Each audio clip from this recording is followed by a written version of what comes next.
Well, another nutrition program debacle has left thousands of learners without food. This time, it's in the Eastern Cape. This are hot on the heels of what happened in KwaZulu-Natal. The pupils who depend on the program, often for their only meals of the day, had a tough month since schools reopened. Thousands of learners went without a daily meal since the 12th of April due to administrative issues linked to the payment to schools and service providers. Last month, the school nutrition program debacle played out, as I mentioned, in KwaZulu-Natal, where over 5,000 schools in the province were affected after food was just not delivered to the schools.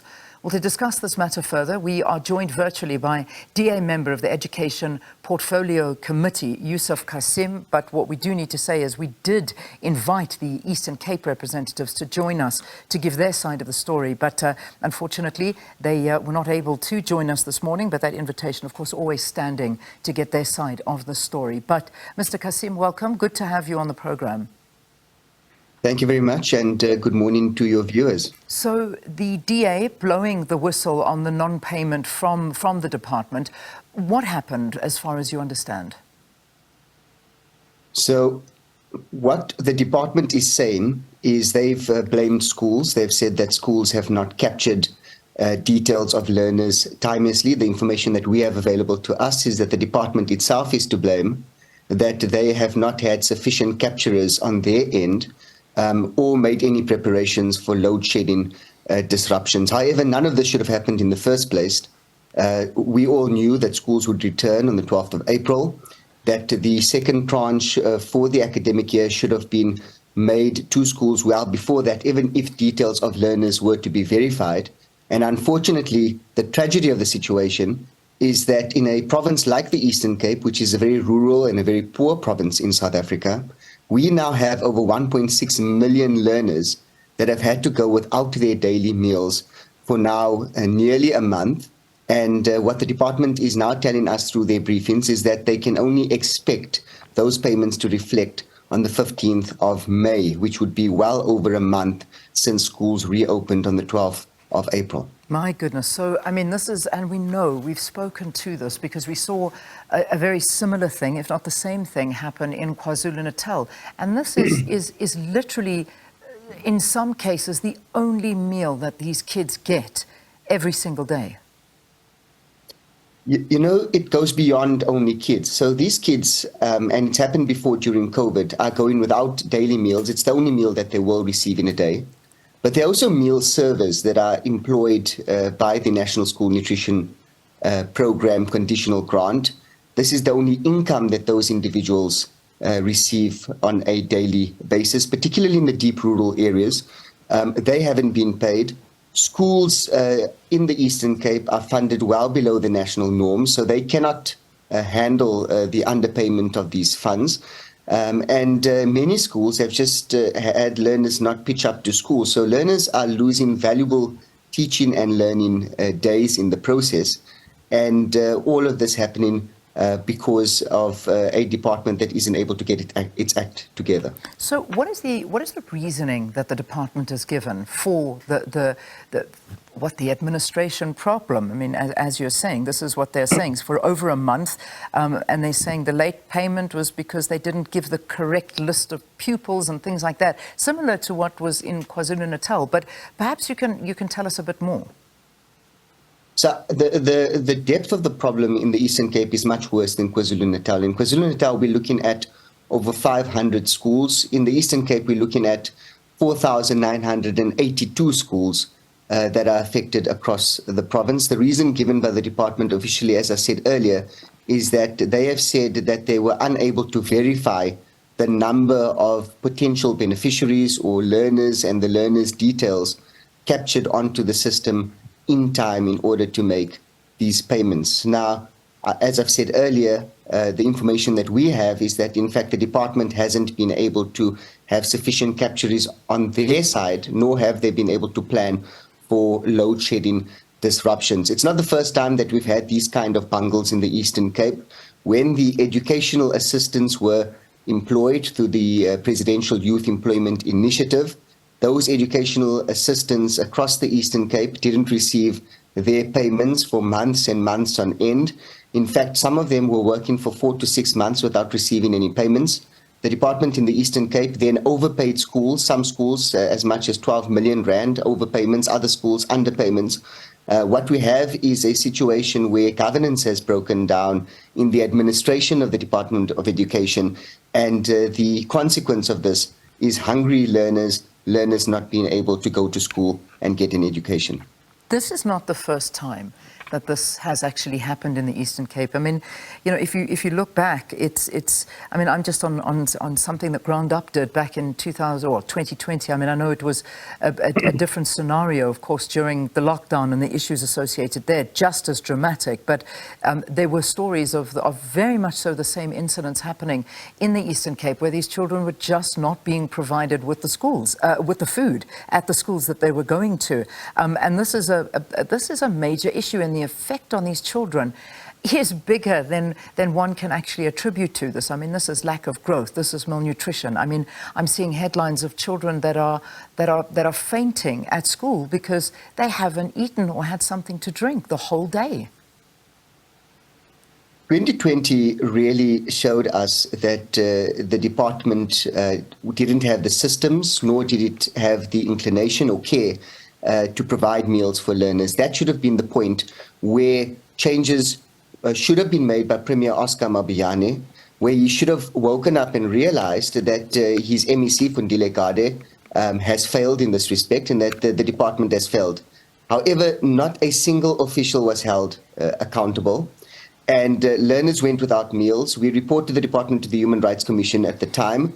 They were able to provide meals. In fact, the Western Cape was the only province that were providing meals throughout the lockdown period to learners. And in provinces like the Eastern Cape, where, as you say, it's the only meal that many of these learners will receive on a daily basis, it is a crime to deprive those learners of those meals. Unfortunately, a lack of leadership shown by the Premier at the time. We called for the Department of Education in the province to be put under Section 100 administration. The Premier ignored us. He decided to stick his head in the sand whilst the Education Department continued to fall apart. And unfortunately, as we proceed down this road, which has been a doomed term of office for Premier Oscar Mabuyane, we are going to see more and more learners suffer, towards the end of this term. When we look at, I mean, in general, when in fact the food is supplied to these schools, I know that this again came up in 2020. I mean, we have spoken to that briefly, but the kind of food that these kids were receiving, I mean, the money is being paid, and yet, you know, there's the talk that this is not necessarily reflective of what the children actually receive. Some at times just get sump and no proteins, no vegetables, nothing like that is added in. Do you know, has this been rectified from what you know when it is functioning? Obviously, we know for the last month it hasn't been functioning, but, you know, while it was still working, are you noticing that it's actually better in terms of what the kids are getting? So it all depends from district to district, and it depends on whether or not the educational officials are actually doing their jobs, whether the circuit managers, whether those that are supposed to go and visit schools and provide effective oversight are doing their jobs. Since COVID, this oversight from the department itself has worsened, unfortunately.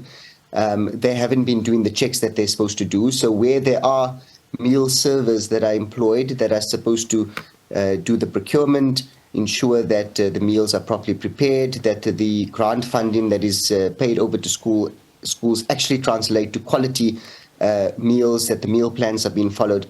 If that's not being checked on, we have had incidences of children being fed rotten food, where the ingredients it's not reaching the plates of the learners that it's supposed to reach, and that does become a reality. So it all comes down to the level of effectiveness of the education officials in districts to be able to provide effective oversight over schools and ensure that where that is happening, it's picked up timelessly, and that there are interventions put in place. Unfortunately, that doesn't happen as it needs to happen in the Eastern Cape, and that is why we have incidences where learners are receiving subpar sub-quality, and in many instances rotten food as their daily meal, and people are not being held accountable. Yeah, and that just is absolutely unacceptable, and something needs to be done about this. But what we do know is from the Department of Education, they are saying that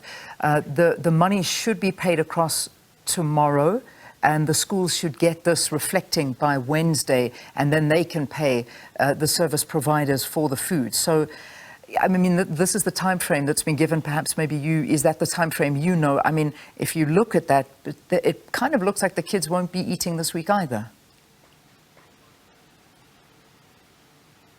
No, the kids will not be eating this week, and that's also not the time frame that the department has given to schools or to the portfolio committee members in the Eastern Cape. The time frame that they've given us is that the money will reflect by the 15th, which is next week, Monday, and only then, and that's assuming the money does reflect in school accounts on the 15th, will schools then be able to go and procure ingredients for their meal service to be able to prepare meals for their learners. I've written to the chairperson of the Portfolio Committee of Education in the Eastern Cape, the Honourable Mpumelelo Saziwa, in order to call an urgent meeting of the Portfolio Committee to summon Education MEC Fundile Gade and his entire department so that we can get to the bottom of this. These excuses that have been used actually don't add up. There's no reason why the department could not pay over tranches whilst verifying details of learners simultaneously, if indeed that is the problem.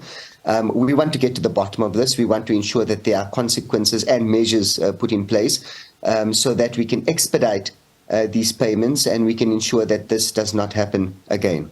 So I just want to get here, because I'm taking this from our SABC. This is Lerato Fukisi, who was talking to the Department of Education, Malibongwe Mtima. According to what they were saying is that the money was already deposited on Friday, should reflect on Tuesday, should reflect, and then by Tuesday they should get the money. So this is not what you know. So this was, in fact, from what you understand, this is not the fact. The money hasn't been deposited at all. So it is possible that they've started transfers on the 3rd of May. That is possible. But this is the latest circular. You won't be able to see it on the screen, but this is the latest circular that we have that was sent out by the Deputy Director General of the Department of Education, Ray Chwakadi. And in the circular, he says that they expect these amounts to reflect in accounts of schools by the 15th of May, which is next week, Monday. Can I ask you, how many children are we talking about here? And it's one thing to talk about the problem, but is there a way that people can help? Is there a way that somehow we can assist in getting food to these children? Because, I mean, this has been a month and now another week where they're not eating. Is there a way we can help? So we are talking about 4,982 schools. At these schools, there are 1.6 million, and if I'm being very specific here, 1,637,267 learners that are meant to benefit from these daily meals in the National School Nutrition Program in the Eastern Cape. And I want to take this opportunity to thank community organizations. Communities have come together like last seen during COVID in the Eastern Cape in order to assist schools, provide ingredients, ensure that in schools where communities are involved, learners are receiving meals. And I'd like to encourage communities across the Eastern Cape, those that are not doing it already, to go to your schools. I know many of our councillors are doing it already, and provide any assistance possible, because at the end of the day, these are our children and we need to, make means for them, even if the provincial government is failing them. Yeah. Just, do you know, I know obviously the Eastern Cape is your domain, but I mean a similar incident happening in KwaZulu-Natal. Has that been sorted out now? Not to my knowledge. As I said, I believe that the KwaZulu-Natal incident is not to the same scale. My understanding of what's happening in KwaZulu-Natal is that it's about 500 odd schools affected, whereas in the Eastern Cape, it's close to 5,000 schools. It's all of the schools that are meant to receive these tranche payments have not received them. And who are the service providers? Do you know who has actually got the tender to do this? Or there are numerous ones? Yeah, it's not centrally procured. Schools receive tranche payments as per the conditional grants that are transferred to the province, and that schools would then procure ingredients through their local suppliers. They employ local meal service from the grant funding, and they would prepare the meals according to meal plans that are made available to schools. And they need to be monitored in that respect. All right, we'll have to leave it there. Yusuf, thank you. Thanks for bringing us up to speed on what is truly a devastating story for these children. DA member of the Education Portfolio Committee, Yusuf Cassim, speaking about another school nutrition program debacle. And this is now involving, I mean, you heard, over 1 million children that going to schools. These are about 5,000 schools that have not eaten in over a month because of lack of payment through the Department of Education in the Eastern Cape. We have put that invitation out. We want you to talk to us, to tell us what is happening with regard to this and get some feedback.